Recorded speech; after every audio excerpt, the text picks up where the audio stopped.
માંગને લઈને લડત ચાલી રહી છે। ત્યારે પાદરામાં પણ બાર એસોસિએશન દ્વારા એડવોકેટ પ્રોટેક્શન એક્ટ માટે માંગ સાથે આવેદનપત્ર આપવામાં આવ્યું હતું। બાર એસોસિએશન દ્વારા મામલતદારને આવેદનપત્ર આપવામાં આવ્યું હતું, જેમાં વકીલો દ્વારા એડવોકેટ પ્રોટેક્શન એક્ટ અમલમાં લાવવા માટે સરકાર સમક્ષ રજૂઆત કરવામાં આવી હતી। તેમના દ્વારા એવી પણ રજૂઆત કરવામાં આવી હતી કે વકીલો અને તેમના પરિજનો પર અવારનવાર હુમલાઓ થતા હોય છે, ત્યારે સલામતી અને સુરક્ષાને લઈને એડવોકેટ પ્રોટેક્શન એક્ટની અમલવારી જરૂરી બની છે।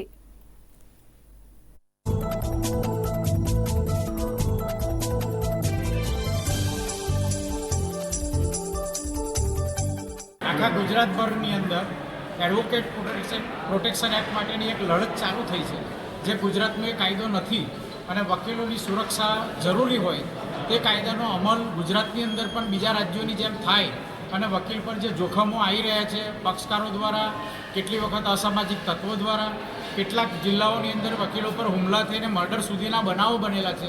એટલે વકીલ જ્યારે સુરક્ષિત ના હોય તેવા સંજોગોમાં તે ન્યાય અપાવી શકે નહીં અને તેના કારણે અમે વકીલ પ્રોટેક્શન એક્ટ માટેની માગણી કરવા માટે ગુજરાત સમક્ષ આજરોજ આવેદનપત્ર મામલતદારશ્રીને આપવા આવેલા છે।